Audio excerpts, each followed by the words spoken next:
Good afternoon and welcome to the latest of our panel discussions at Symposium. This one looking at how to investigate Islamism and the problems therein.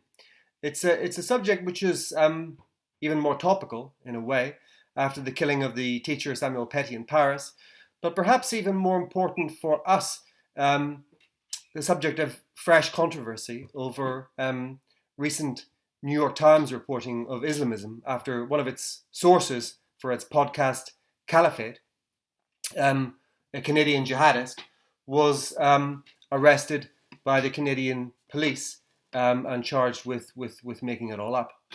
So it illustrates, if nothing else, some of the problems that we have in trying to investigate people and sometimes places which are difficult to get into and get out of safely. So we have a great panel for you. First of all, Al-Tamimi, former classicist of British Iraqi heritage. He's gone from a degree in classics to become one of the best, most trustworthy analysts and independent researchers of Islamism and the rise of the Islamic State group. And rather uniquely among desk-based social media engaged analysts, he's also travelled to the region at some personal risk, spending time in North Syria for a field trip. So Aymenn has moved on to work to a large extent on Islamic State documents, which have been used by some of the world's best journalists on Islamism. Janina Findeisen is a German freelance journalist on Islamism and extremism more generally, who spent a huge amount of time in the field, in the course of which she travelled to northern Syria in 2016, I think. 15, and was promptly kidnapped by an Islamist group and spent the next year in captivity, even giving birth to her son while a captive. So Janina, thankfully, is now back in Berlin, where she teaches at the Free University, and she brings an anthropological understanding to how to understand Islamism. Hussein is an award-winning investigative journalist with one foot in mainstream journalism, producing scoop after scoop for ITV News, and another as a book writer, intellectual and thinker around Islamism and its contemporary history. He's been to northern Syria, like many of the rest of us, to spend time reporting Islamist groups at first hand, and his latest book is called To the Mountains, which is a memoir of the Afghan jihad co-written with the Algerian jihadist Abdullah Anas. Kevin Lee is a documentary maker and the co-author of a recent piece of work called Bottled Songs, which is a fantastically original, ongoing interactive media project which tries to make sense of online terror videos and which narrates his and his co-authors' encounter with Islamic State propaganda in an attempt, I think, to understand the online journey of everyone else. So first of all, thank you all for your time. And we have to start, I think, with you, Janina, because you have such a great story. And my first question would be simply, what did that teach you, the time you spent in captivity, about Islamism, being kidnapped for a year and seeing extremism at close quarters? And how did it change your view, if any, on the subject? Yeah, I think it changed everything because this 351 days I was in captivity were like the hardest days of my life, because I was never sure if I would survive. I was never sure if I return back home. And so it teaches me just to believe into like never give up the hope. And one of the lessons were like, because I was on the ground with my kidnappers, and the bombings were all around. It was we were changing house 10 times, so we were traveling all around in Syria, and everywhere where the bombings were stronger, like it, I had the feeling that with these people on the ground, I have so much in common, because if a bomb will explode next to our house, we will be killed. And I think this human aspect of Islamism was one thing I realized, that the guards were partly very young boys, like around the beginning of the 20s.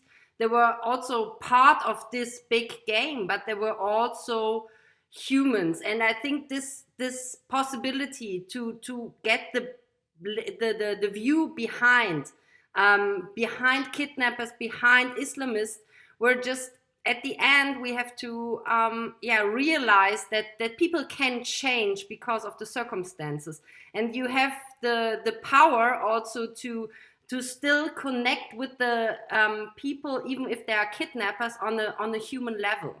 So this was very interesting for me, also to realize that these people are that they have a heart, and that there is a possibility to connect with them. And in human political terms, then, what did you come to understand about these people in terms of, the demographic, the places they came from, and their chances of prevailing in a conflict in which it looks like they're now seriously on the defensive? Yeah, like I think the whole circumstances of the war, especially in Syria, there are so many people involved, there are so many groups involved, and there are so many also changes in the whole constellation of the war. So the people who can be your friend can be your enemy at the next time. And for me, it was a horrible time there during my captivity, but it was also just the moment of realizing that these people have also there's a system of pressure, and this system of pressure gives the humans this special way of, like, I asked him many times, like, why did you kidnap me? And I think it was this understanding of all the circumstances which must come together, like a proxy war which involves different states and different actors.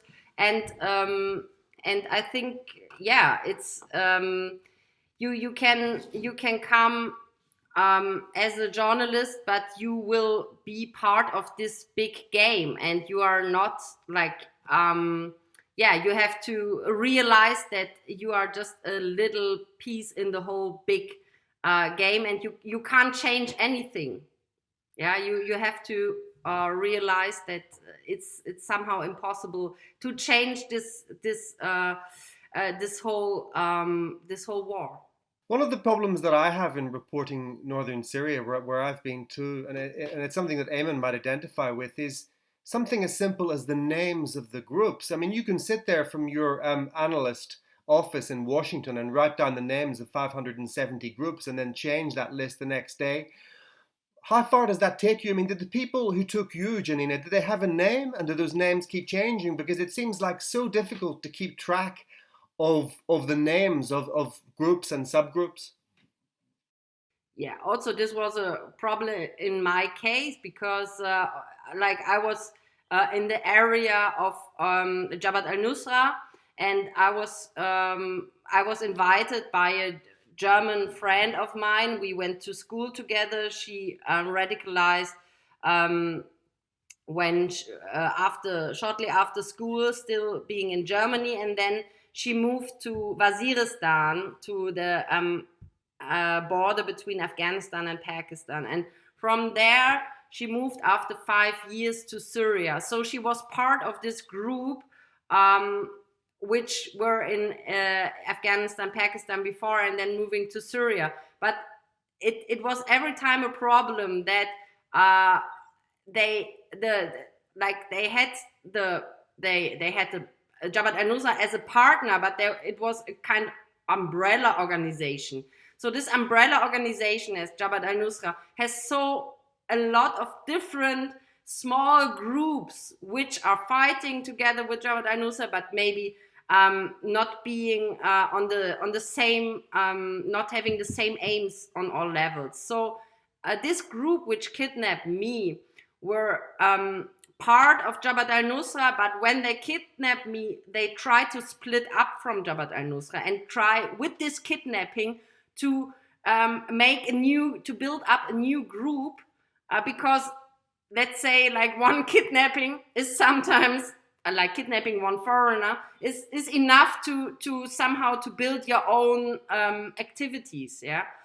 And I found out later after my return who was involved in my kidnapping, and there were like it came out that one of the commander, like this commander of the group was also a bodyguard of Osama bin Laden before. So he was also part of this old track connection between Afghanistan, Pakistan region and Syria. Let's move on to your work, Aymenn. I think it would be fair to say that your work evolved from the analysis of Islamist social media towards the analysis of documents of the Islamic State group. And that window of opportunity opened because the Islamic State group aspired to be a functioning administrative state and not just a terror group. How far do you think documents take us, accessed usually remotely, in understanding something like the Islamic State? Yes.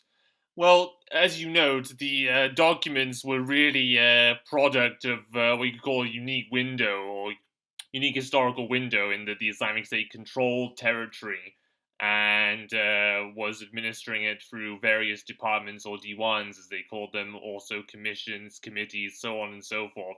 And so this, and given the amount of territory controlled and the populations living under them, then there was a huge amount of paperwork produced, and I think the documents that I was able to find, others have been able to find, for example, Rukmini Kalmachi of New York Times, they did provide some window into understanding how the group governed its territories, which you cannot get from just looking at the propaganda, which was also produced in huge amounts, but was produced by the group intending to give the outside world and its supporters within a very very distorted, limited view, whereas this very idealistic view.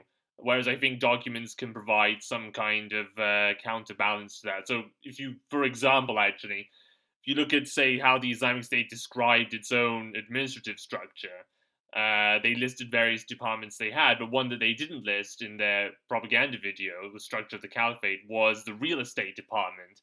And there are documents that we found that show how they administered real estate, how they systematically confiscated properties from so-called apostates and from Christians and Shia and others who fled the land, and other people who fled the lands of the so-called Caliphate.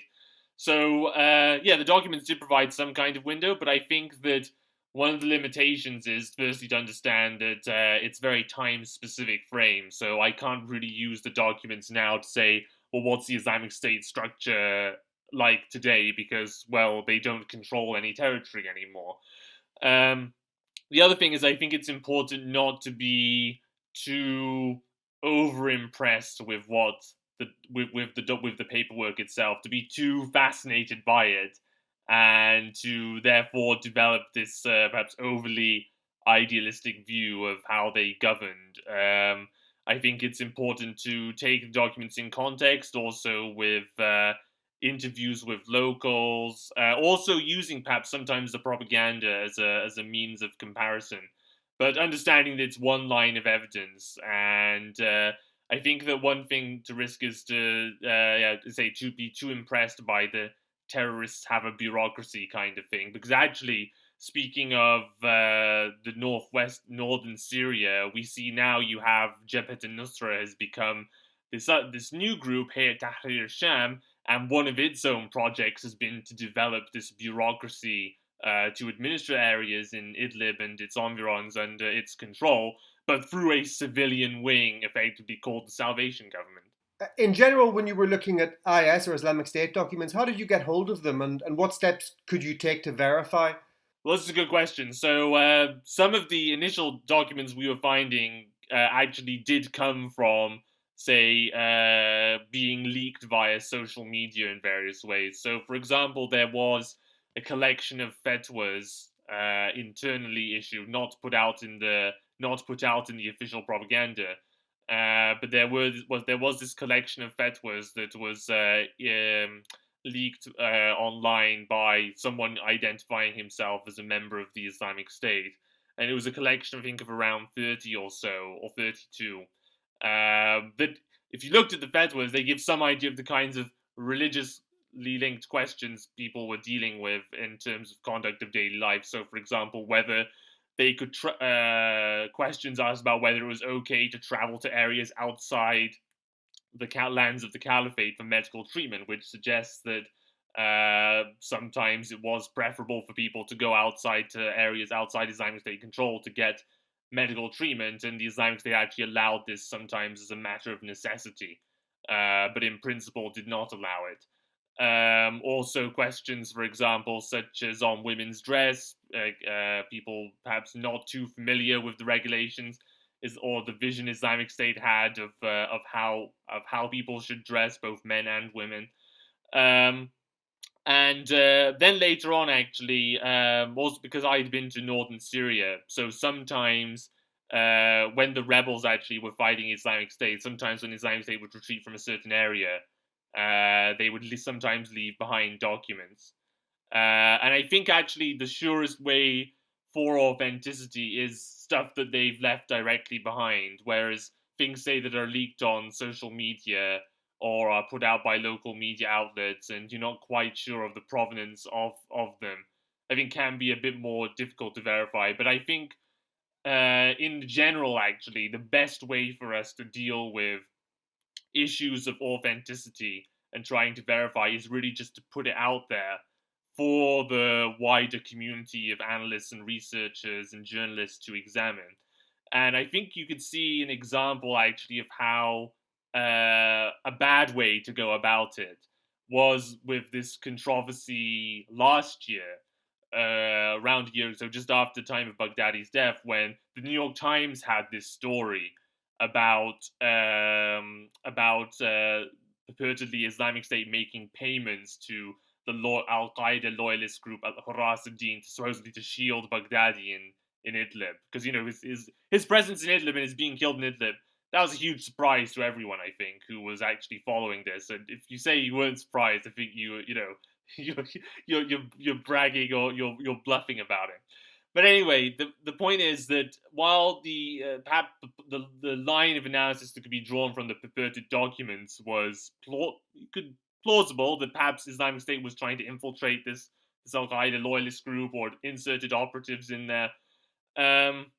The problem was the original guy who leaked the documents, or the guy who had the documents and gave them to Rukmini, he wasn't transparent really about sharing all of them with me for verification. And then the result of that was that it then turned out subsequently that some of these purported receipts dated from well before this Hurras-ad-Din was founded, which cast a serious doubt on the authenticity. And then combined with the fact he'd also given some purported fake IS letters to Rukmini to use as part of the story, which I told her not to use.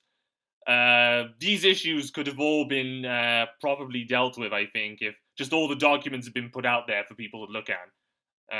So I think sharing with everyone, which is an attitude I try to take with the stuff I have, and share it out for people. Because then, if someone wants to say, well, I don't think this one's authentic for this or that reason, or this one looks a bit suspicious, that's the open way, I think, in which this has to be dealt with. Not people just hoarding stuff and then saying, it's my private stuff, and I'm going to write papers based on quoting it, but no one actually gets to see the material to judge for themselves about its authenticity. That's the wrong way to go about it, I think. Yeah, I mean, journalists aren't natural collaborators, as you know, but maybe the best way to get them to collaborate more is to prevent them being hoodwinked. What was the guy's motive? Just very briefly, the guy who was hawking these documents, what was his motive? Do you know? Well, he was at the time a researcher for the George Washington University program on extremism, and they were doing, of course, in collaboration with the New York Times, the project of archiving Rukmini's documents she'd recovered from northern Iraq. And to be actually sure about that, Rukmini's documents, the ones she found, they are authentic. I mean, I've looked at all of them pretty much, and could come to that conclusion with high confidence. But this guy, no, he purportedly had his own sources in northern and eastern Syria. Wasn't really very clear about it. And I think you find sometimes with media, you get this pattern of basically media hawking think tank products, right? I mean, you see sometimes, say, the BBC will do a report saying, new report says this and that, and it's basically just an advert for a think tank's huge issue detailed report. Yeah. So I think this is really well, and this guy who was publishing, who gave these documents to Rukmini, he himself was publishing this paper for his think tank on how Islamic State supposedly infiltrated Saras ad-Din. So yeah, really his motive in hawking to Rukmini was to get media publicity for his supposed research. And when the paper actually did subsequently come out, it really did confirm my suspicions and other suspicions that what this guy was peddling was nonsense. Tam, let's draw you in. You've discovered scoop after scoop about Islamism in northern Syria, but you're also very good at talking to young men in places like West London who might be tempted by Islamism and who, at least in my experience, hate journalists. What's your secret? What I try to do is I try definitely not to go undercover. I try to be straight with them. And I also try to say, look, I'm not necessarily on your side or any of these kind of things, but I'm fair. That's the whole thing. I've also found that whenever I've sat down with some of these battalions with young men, where they would try to seek to establish their agenda, I would say, look, I represent people at home who want to ask you guys these questions. So it's not me. I will ask that, almost like a David Frost approach where we're just trying to find out what you're about and I'm representing the audience at home. So providing I'm doing that and I'm fair, that is the approach that I usually take. The reason I don't try to do anything underhand is, one, as you say, they hate journalists, and two, I think we're dealing with almost some journalists that kind of like Northern Ireland, where you might get something in your kneecap. Or so I always have this in my mind where someone's going to knock on your door and you get kneecapped. So I always bear this in mind that safety is very, very important, and that integrity and fairness is the key. So providing I can be straight with them, they usually open up to me. Also, I mean, it's about coffees. It's also about the fact that just by my circumstances, I have studied some of these things from before. So when they're bringing me Islamic texts or whatever, well, I'm familiar with them. I've read some of these things, and some of them I would argue I probably know them better than them, because they don't necessarily have the I don't know, they may not have studied some of the jurisprudence of it in terms of those things. I can actually say, well, actually, no, that's not necessarily the case, and so on. So they realize, okay, I come from a background. I lived in Damascus for quite a while, so it's not that I'm unfamiliar with it. So when we're discussing these issues, we can connect somehow, some way. That's one way of talking to them, and also I'm not there to stitch them up. If they're going to usually they're going to stitch themselves up, right? My job is not necessarily to set traps and so on. I suppose there was one, for instance, when I was in 2015, when I was filming with Jund al-Aqsa at the time. They said that you can't ask us any questions about Alan Henning. I'm like, well, I'm not coming then. That's not. I'm not here for you to control. People. Alan Henning has been kidnapped. Yeah. So just for the viewers, Alan Henning was the British aid worker who fell into the hands of Islamic State and was morbidly executed in 2014. Sorry, go on. So I did say to the contact that this is something that people at home would want me to ask. This is one of my duties. And however you answer that's for you to answer. But I have to ask this question because I'm not a propaganda piece. I'm not. We just have to establish that. So once we've kind of established a framework of debate, I've been able to have these discussions. But as far as I'm trying to think of the stories I've done. None of them, no stories that I've done has ever been where I've done anything underhand, because I just believe that with this kind of stuff, none of them, it's going to affect me safety wise. So I have to be straight down the line. After the book, things have been even easier, to be honest with you. Because it's just been, okay, you got every other guy saying, oh, will you write my biography? For sure, let's sit and talk, and it helps a lot. We'll come back to the issue of theological understanding, because that's fascinating. But first of all, trust, to follow from what you said, Tam. Janina, do you feel betrayed by your source because you went to Syria to follow a female jihadi? Do you feel that there was a lack of trust there? Yeah, to be honest, I had a security guarantee from my friend from school. We know each other since we are 6 years old. She converted to Islam after school, and if you see these groups, you see that the networks are who has the power in the networks, not the women. Yeah, the man has the power in the networks, and this it was. I was 8 days with my friend, and 8 days nothing happened. And when I tried to return back to Turkey, there was an incident at the border, not connected with the group, just because it was a rainy night. A lot of refugees from Syria tried to go to Turkey in this night, and there was a suicide attack in Turkey just 2 days ago, and it was the biggest attack on Turkish ground. It was from Islamic State, and on a peace rally. And to be honest, in this moment, I was close to Turkey. It was just a few meters away, but there were the Turkish soldiers were shooting. Also, maybe not at the people, maybe, but the whole atmosphere was very aggressive. And in this moment, I decided I will not go in this moment crossing the border totally with a niqab and not visible as a journalist. And I was just in fear in this moment that something will happen to me. And so I decided, and it was my decision. I told the guy who was helping me at the border, I told him, let's go back to Syria and let's cross the border tomorrow evening on another place. And this was the biggest mistake because until this moment, everything was safe.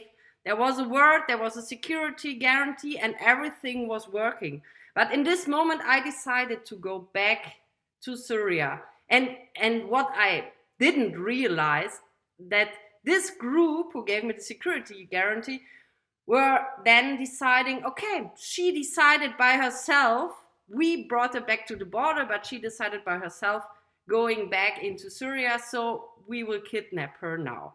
And then in this next night, in the next evening when we were going to the border, my taxi was kidnapped. So this was, to be honest, for 8 days and until this moment, I had the possibility just to walk out of Syria again.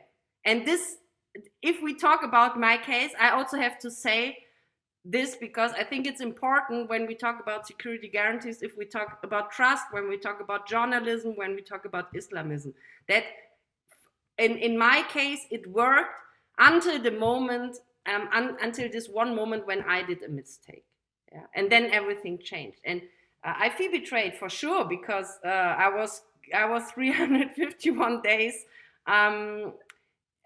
kidnapped, and yeah, and I was also in fear because we know other cases. We know James Foley. We know other cases of journalists who never returned, and I'm super happy, and I know that I'm lucky that I returned, and I'm also thankful and grateful because Syria is the only thing I heard about your case, Janina, at the time, because lots of other journalists were trying to do their best to get you out, was this may or may not be true, or it might be apocryphal, but apparently a ransom demand came back saying there was a ransom for one person, but now there's a ransom for two because she's given birth.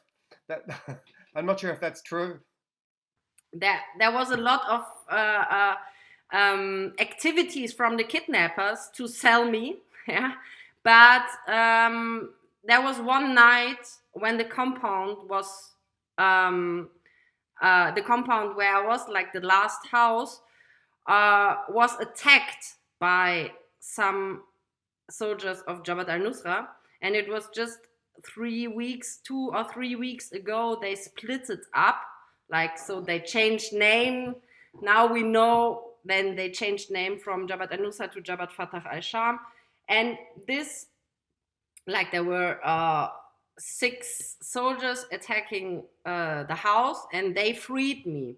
And then I was, like, the last 12 days I was with, like, the umbrella organization Jabhat Fatah al-Sham, and I met also this people of the, like, higher ranking people, like, for example, Abu Maria al-Qahtani, and people who are on the list, on the American drone list, and on the list of... Maybe we should bring in Kevin at that point. I think, if I'm right, Kevin, your work throws up the question of how much we need to understand the culture of Islamism to really get to know it, to get inside its head. Maybe you could talk a little bit about bottled songs and what you and your partner were trying to achieve with that. Sure, James. Thank you.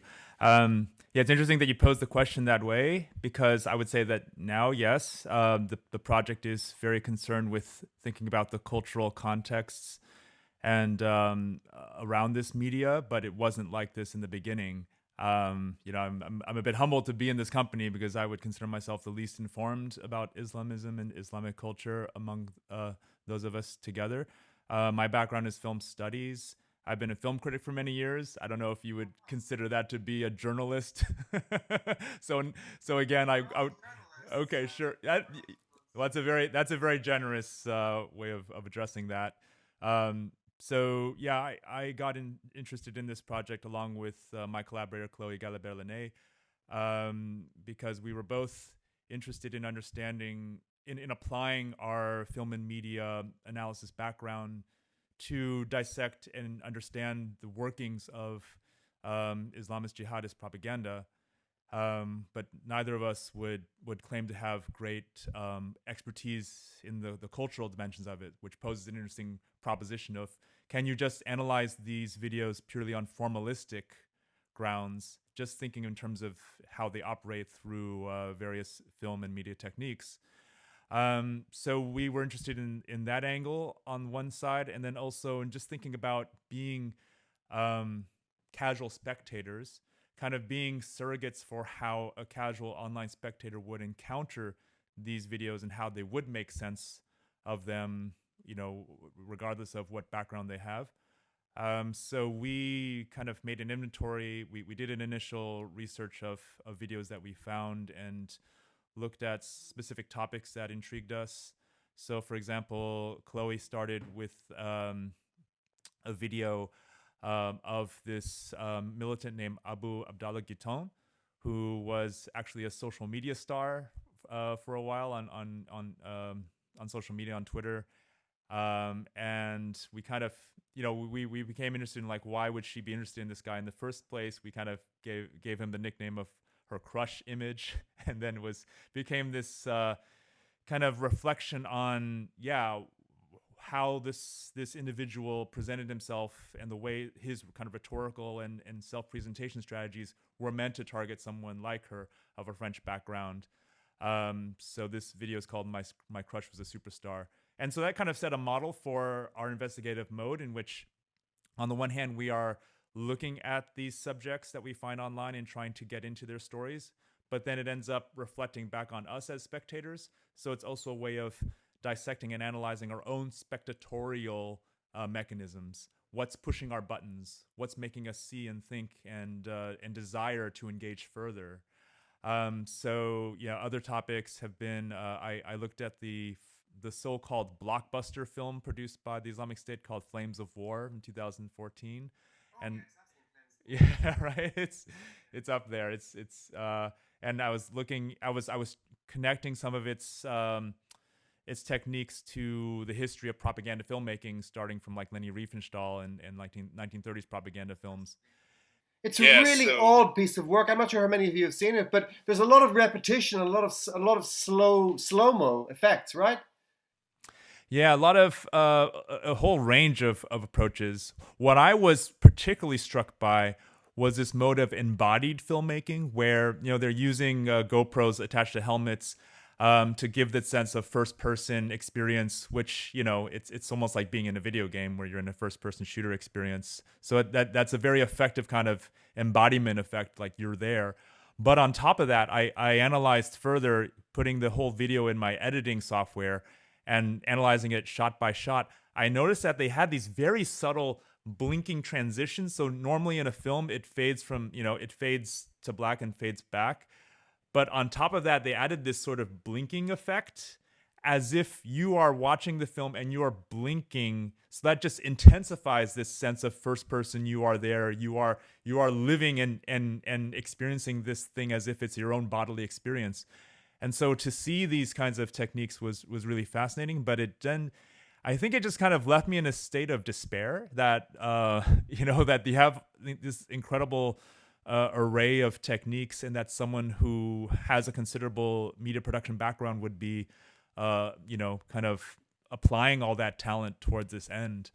And then that kind of unnerved me on a very deep personal level, because I've been making video essays for the last 15 years or so, since the beginning of YouTube. And I was very much a YouTube utopianist, in the sense that, okay, now we're in this new kind of media, this enlarged and expanded mediascape that's more inclusive, that allows more people to take part, to express their voices. And I definitely align this to ideas of democracy and, give everyone a voice. But the last 5 or 10 years or so have, I would kind of locate it kind of post-Arab Spring, which is around when ISIS emerged, but not just ISIS, but so many other things with the way social media has been co-opted, the way bad agents have kind of have used the platforms, and it's just moved from this utopian kind of vision to a very dystopian situation.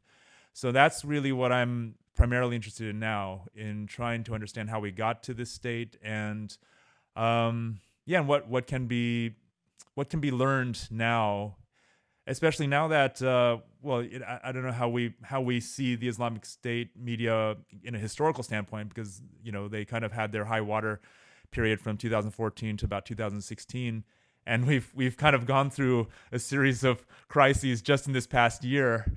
And and so much of it has been facilitated through the media, this kind of perpetual media hysteria.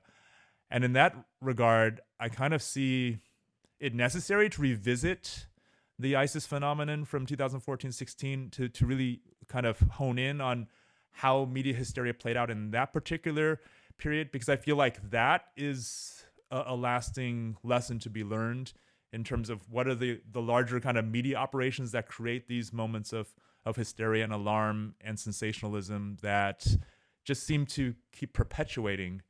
And if anything, this as much as anything needs to be interrupted or scrutinized.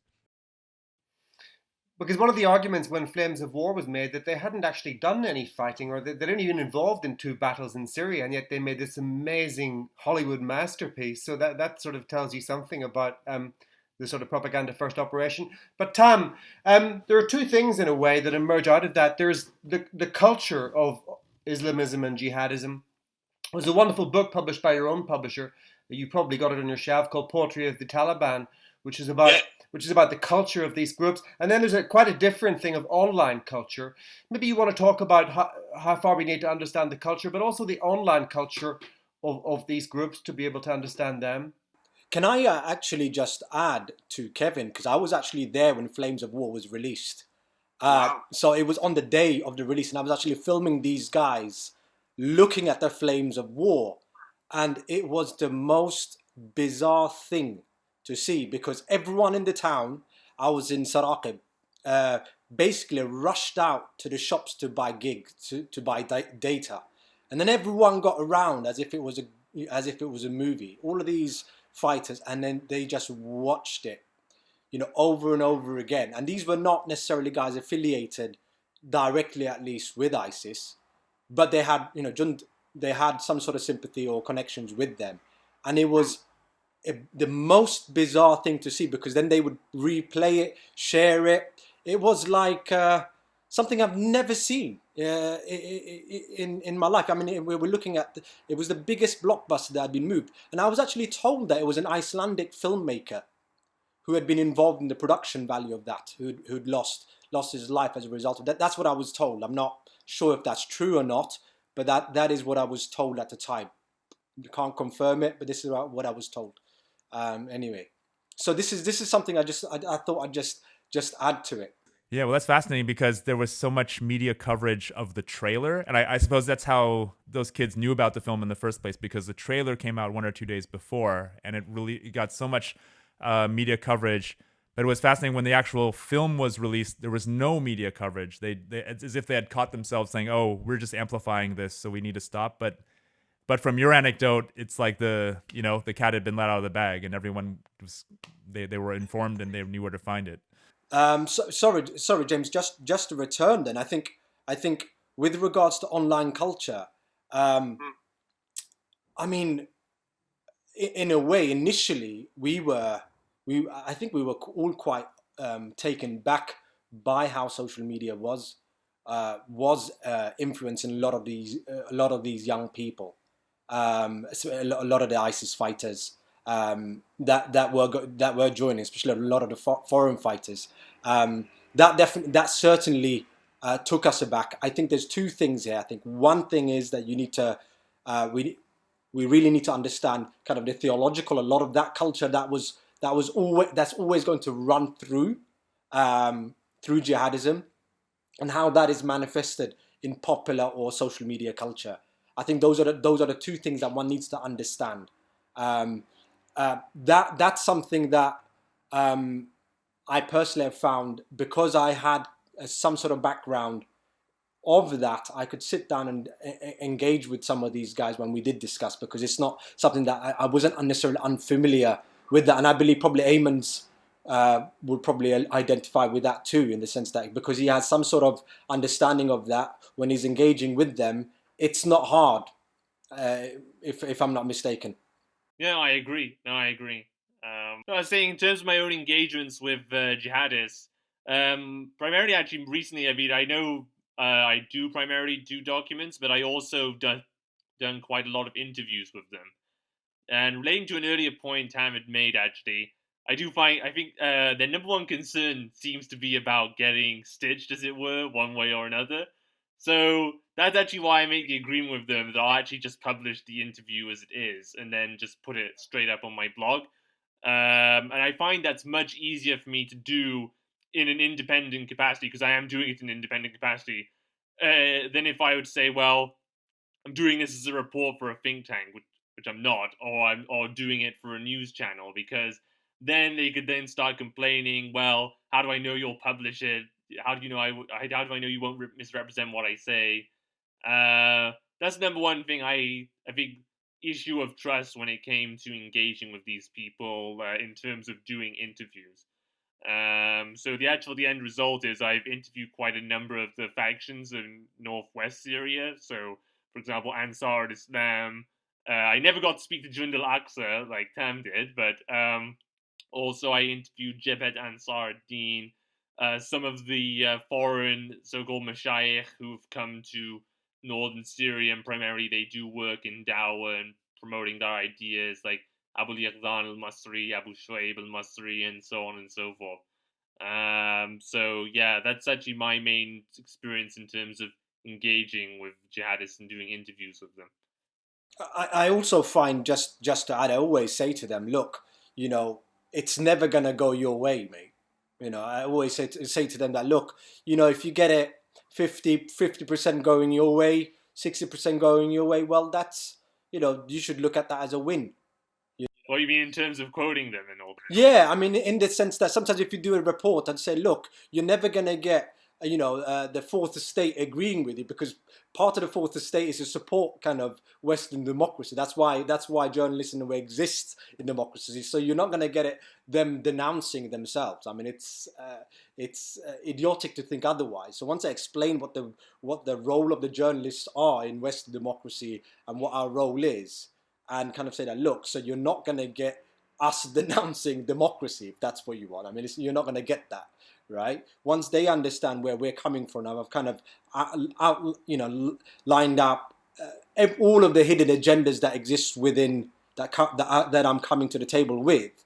They're much more like, okay, he's not hiding anything, and then we can engage. I'm not trying to say, oh, I'm trying to give you guys a voice or any of these kind of. I don't make any pretenses to that. I just said, look, this is what I'm interested in. This is, if you're interested in it, we can do business. Otherwise, but I mean, actually, though, in offering them an interview, aren't you actually giving them a voice, and that is an intent? In the sense that I always look at what's a win-win. Okay, so you probably want to get your ideas. I'm interested in these things, but it's not going to be. I'm never going to say, oh, I'm going to give you a complete reign and like we're going to suddenly denounce democracy and see how And so we're not going to be in that position where I'm denouncing my own Western democracy as a result. That's not going to happen. So at least they going with open eyes that, okay, you're coming with your agenda, but somewhere in the middle we can meet, where we can agree somewhere. Yeah. Okay. I think in that regard, then my approach at least differs in that. Okay, there's no expectation that I have to write something saying democracy is evil or... No, but in the sense that when we have these discussions, that like when we sit down, they don't expect me to suddenly denounce any of these things. I always kind of say, look, I'm not here. I'm here as a representative of a certain background, certain society, and so on. So don't expect me suddenly to come and say, oh well, great, John, we're on your side here. I've noticed that you just put your transcript out there, which means no one can make any accusations against you for being dishonest or twisting or anything like that. Yeah, exactly. That's really the key. That's the key thing that I just put in as a way to get people to agree to something, which is, again, that's the advantage of having your own blog and doing it in independent capacity. If I could interrupt there, Aymenn, on a related note, early in your career, you were perceived to be rather too chummy, admittedly by some neoconservative types, to Islamists. And also, I think you're the kind of guy who probably sings himself to sleep with nasheeds. So, which helps you get close to the area. And I wonder how much that helps, because it seems like you need to understand the culture and perhaps even the Quran, but at the same time, you need to understand the mechanisms and the sort of aesthetics of popular culture. To come back to Kevin's point,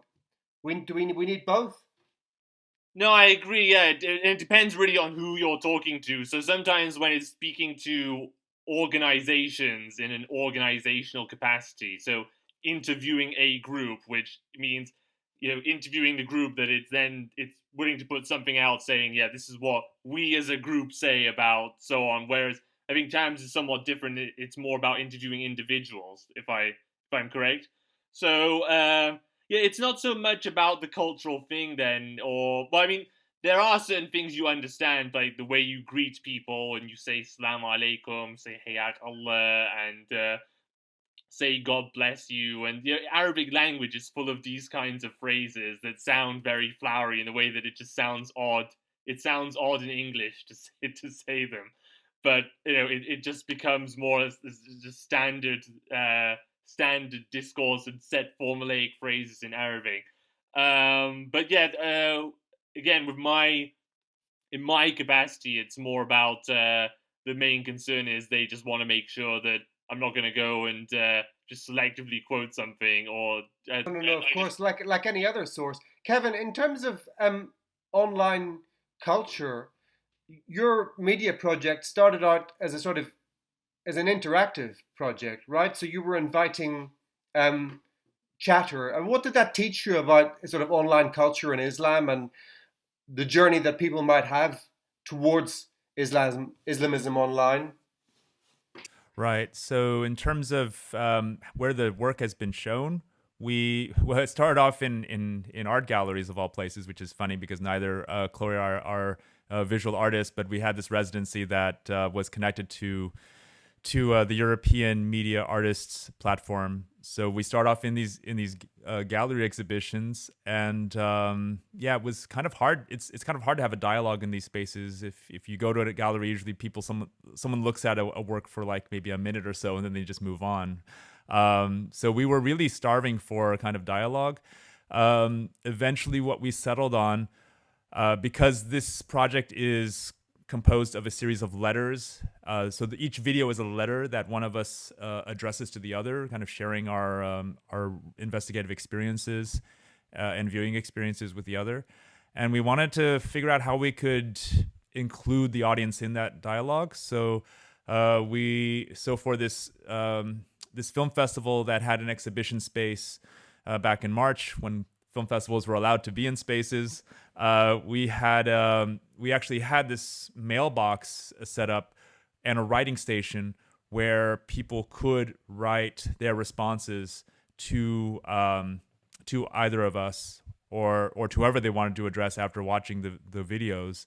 And we got some really wonderful, amazing letters in response from people who had watched ISIS videos when they were teenagers, because it was sort of like to what Tom was saying, it's just whatever is kind of cool and sensational and kind of out extreme. It's just what they're naturally gravitated towards, and was saying like what it was like to actually have this kind of follow-up reflection period by watching our work, triggering their own kind of, whoa, what did that actually do to me? Kind of moment of introspection, which really was what we were seeking. Even people who worked for the CIA or the NSA, who were involved in reviewing these videos for U.S. government purposes, actually now writing out what effect that it had on them to watch beheading videos and things like that, as part of their job, their kind of patriotic duty, but then actually have the chance to actually process that experience as a form of trauma. And again, this gets me thinking, in terms of how watching a video is a form of trauma. And I've gotten feedback from like, well, yeah, sorry for you, but like, how about someone who actually got beheaded or had been kidnapped? And so there is that kind of understandably, relativistic kind of criticism, but and it's also interesting to see just the makeup of the group here. Janina, I have nothing to compare to what you've experienced, but then Aymenn, I am in awe of what you've been able to manage just online, the networks that you've been able to engage with, and what you've been able to accomplish in this kind of virtual space.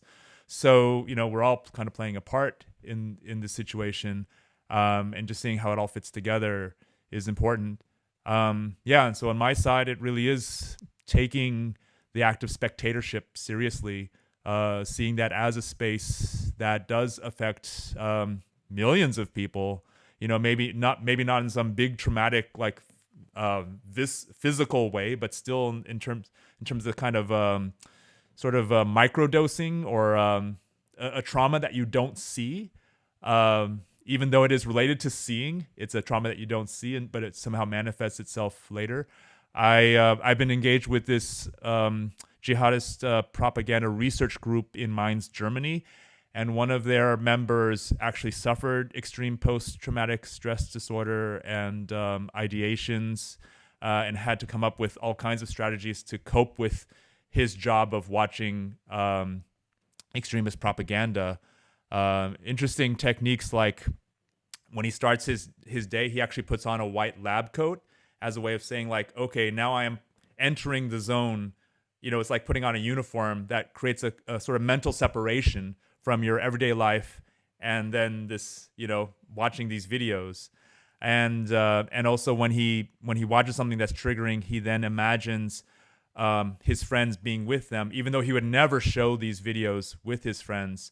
But just to imagine that his friends are with him somehow breaks this kind of isolation effect of being alone as a spectator watching these very traumatic images. So it is interesting how we have to kind of reconfigure our sense of where we are, in what context, and among whom, even if we're by ourselves, to imagine that we are among others as a way of functioning in a healthy and proper way with the images, not just extremist propaganda, but like all sorts of strange and affecting media that are being streamed online today. Janina, do you want to say a word before we go on? We don't have that much time, but do you want to say a word before we go on about anthropology and Islamism, because that's your métier? Yeah. Also, I wanted to say something because of this videos and this progress, because I think the Islamic State they were filming like these videos from 3 different perspectives with 5 cameras, and they had all these effects, and you thought, oh my God, this is really a Hollywood blockbuster. And compared with this videos from Islamic State, you had still the videos from Al-Qaeda at the same time, and you saw like even it was not sharp on the person, it was sharp in the back, yeah, and it was just one camera perspective for 28 minutes. So it was basically an old bloke in a cave. This was really, yeah, it was really not a blockbuster, the Al-Qaeda videos at the same time. And I was also watching a lot of videos because I grew up in Bonn, and a lot of people from Bonn went in 2008 and 2009 to Afghanistan, Pakistan. And this movement, they were also producing a lot of propaganda videos, but it was not this professional level in 2008, but they were producing over 40 videos which were in German. And this was the new thing. There were 2 people like called the Chuka Brothers. And I grew up with them. And we were all in a small village growing up together. We were at hip hop parties. We were drinking alcohol together. Like we were all like young. We were the same age. And from this background, that I knew the people before they radicalized, before they had the connection with some important people in Germany who were bringing them on the track of Islamism. Like I think it's important to see how young people have maybe a talent for media, and how they use it then, this talent for Islamists and for propaganda. And we had before there were no videos in German existing, because they were all in English, they were in Arabic, and then this was quite new to produce a Islamistic video in German. And this was important also for the whole German community, because after that we had like very important figures, like for example Dennis Kuspert, Abu Talha al-Almani. He was a very important figure for Islamic State propaganda. And I think the German case is also a special case for when it comes to Islamism and propaganda. Yeah. Let's just move on because time is running out, to talk a little bit about the New York Times controversy.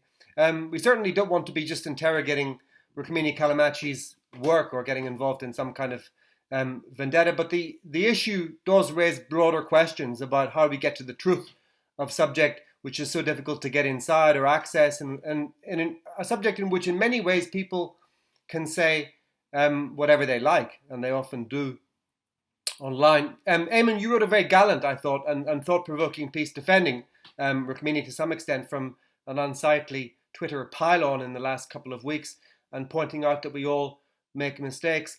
What mistakes do you think we can, or what lessons can we learn from the Caliphate controversy? I'll ask everyone else the same question. The lessons I think to be learned from this one, well, I mean, to know it's not just now the Caliphate controversy, but also other stories that she worked on. So, for example, apparently this guy, the Syrian guy she interviewed, and purportedly had seen the Western hostages who were beheaded by IS. Also, that story about the one I mentioned earlier about the Horas ad-Din thing and whether IS had paid them, and the receipts she used that were pretty much certainly forged. I'd say, yeah, it would certainly, I think, help if number one, transparency and verification. So I mean, with the documents, if I'd seen all of them, and if the guy just put them out there for verification, it wouldn't be so much of a problem. It would just be that people could debate things openly and say, I don't think this is true, or this doesn't seem accurate. With the Caliphate controversy in particular, though, I would just stress that in the case of the Canadian guy and the hoax he's been charged with, we really do have to wait and see what comes out of it, because number one, we don't know the extent of the hoax that's being alleged. We don't know what he's going to say in the trial. We don't know if he works out a plea deal. We don't know if he's got some kind of relationship with the security services that's shadowy. I mean, one thing I did come to mind, it was in Britain, we had something similar in the early 2000s when there was that Hassan Butt guy who'd been with Al-Muhajirun. And he'd purportedly come out of the radical network, and he wanted to write his story. And he got Shiv Malik of The Guardian at the time to try to help him write his biography, but it turned out he lied about much of it. And then later on, there was that additional twist that he probably had a relationship. He seems certainly had a relationship with MI5 security services. So I think, number one, in this particular case, this controversy, we do have to wait and see what turns out. If it turns out he's just a complete hoaxer and a fantasist, I mean, that would make for an interesting case of the psychology of some of these people who develop these fantasy lives about how they were jihadists or whatever. But I would say that with the Caliphate podcast, there's a case to be made. It was done in quite a sensational way, and when the way it was done, why this guy was made this central figure in the story, if they had some uncertainties really about whether even if he'd made the whole thing up, because they did actually get to his father saying he'd made the whole thing up, and they found inconsistencies in the dates he'd been in Syria. So yeah, it does speak to a need, I think, for balancing verification process with the decision to actually go forth and publish something. I think another broader issue that you can which naturally follows is the difference between real Islamism, and this is something that you'll be familiar with from stuff that happened in 2014, 2015, Aymenn, about the Bangladeshi Islamists. There's a distinction between real Islamism and a kind of fanboy Islamism, which exists purely on the internet. And one of the issues, I think, with Caliphate was that source came to Rukmini online. And I wonder, Kevin, what does that tell us about the really difficult world we engage with online, where it's not often clear what's really happening and whether people are really Islamists or they're sort of just pretending, or they're in their own internal video game? Yeah, it's a really great point, James, that the internet's kind of like a free market of visibility, and we're all just kind of seeking to be seen in any way possible. And it's the image of something rather than the reality that kind of takes precedence. I mean, I was certainly kind of spellbound by Caliphate when it first came out, because I was developing this project with Chloe, and we were both kind of in awe with just how this investigation had been assembled and packaged in such a compelling kind of, audio storytelling podcast format, and, part of the rise of podcasts as a dominant kind of mode of journalists and media these days. But yeah, in the wake of this, it kind of it's made us kind of realize that, okay, what we're doing, we should just stick to what we're doing instead of kind of coveting this kind of investigative journalism, this kind of scoop addiction, you can say, that just doesn't really suit our skill set to begin with. And we can really take value in our abilities of just being truthful to our own perception, our own ability to perceive, and kind of providing that as a model for others. It's very much along the lines of the essay film or essayistic mode of practice, which again, is differentiated from journalism. It's a more kind of inward-looking investigation, you can say. But it's interesting that in the year of COVID, this mode of filmmaking and media making has become really popular and adopted among educators, among film studies educators, because they can't have their students going out and with cameras like they used to. So it's moved more towards an introspective practice of taking existing media that they can find online and using that as a basis for telling one's own stories and articulating one's own truths. And so and in a way that's as honest and self-critical as possible.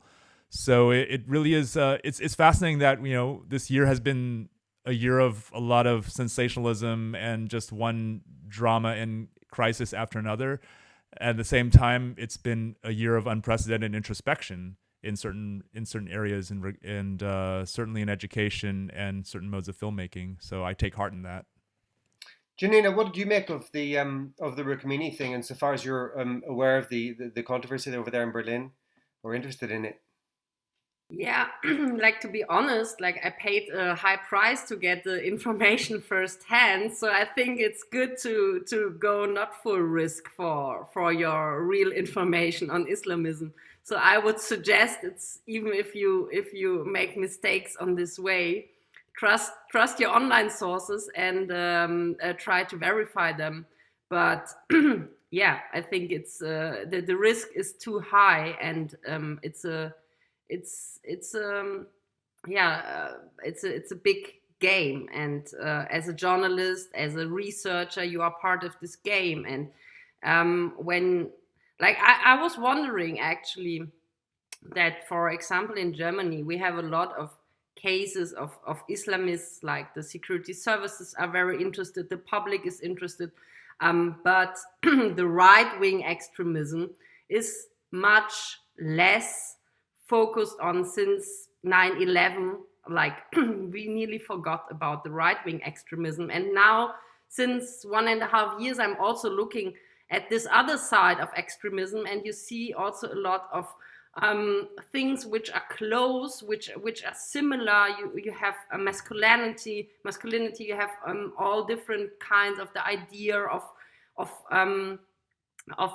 let's say a paradise, or you have an adventure. Yeah, you have a different society, the change of society. So you have a lot of topics which are similar. And I was wondering why all these resources of security services of the public also are not going into the right-wing extremism, because I think we are facing a big problem in Europe. During Corona, the cases are rising. And I think also we have to put in some power to get maybe some knowledge out of Islamism to the other side of right-wing extremism, to get also some answers there. Yeah, we might come back to that. But Tam, do you have any thoughts on the New York Times controversy before you answer that? I was going to say that for me, I mean, I must admit, I'm probably the only person who hasn't heard the Caliphate podcast. So forgive me for that. But I have been following the controversies from it. And I just thought, many journalists who in this game, I understand sometimes a scoop sometimes can drive you to do things and follow things through, which I could see how one can fall into what Rukmini may have fallen into. Now, what I thought, the lessons I drew from the Rukmini case was much more, in a way, how fortunate many of us are, because we have a strong editorial or good people around us who are willing to, in a way, because sometimes you're only seeing one thing, and I don't necessarily think that's because sometimes you're just blinkered in a way, because you've got in your mind that this is the story, and it's, as a journalist, you think, okay, this is what the fact says, because that's how you're reading it. But then if you don't have editors and people around you who's strong enough to kind of interrogate that and say, hang on a minute here, are you sure? Then your own, either because you're a star reporter or you have a strong personality, can push that through. And I just thought from the lessons there is, if I've been very fortunate where I have had, a strong editor who says, hang on, stop a minute. You know, you're going away a bit ahead of yourself. Hang on, let's interrogate, let's look at that. Or vice versa, when we've had a correspondent who's done the same thing, we're saying, how do we know this? You know, and I think that's, when I looked at that story, I thought that was probably the main takeaway, because in a way, when I looked at, for example, some of the articles around it that followed, is there weren't enough people around the story who are raising questions and who are brave enough to say, hang on, let's put a break on this, even though there are alarm bells. And that's what I took from that, you know, because most of us, I think, when it comes down to the scoop, you know, we're like, yeah, great, you know, let's go for this, because that's what we're there for as journalists. In a way, we want the scoop, right? That's how we measure our success. So having a strong editorial team and journalists around you who can do that, I think is key in that case, without knocking her journalism or anything like that. I think many of us could fall into that, you know. So that's what I'd probably take from that. Is there a particular problem with the online culture here then, Tam, in terms of falling into traps? Because some people are Walter Mitty's, or there's a sort of strange mashup between being a real Islamist and being a kind of wannabe.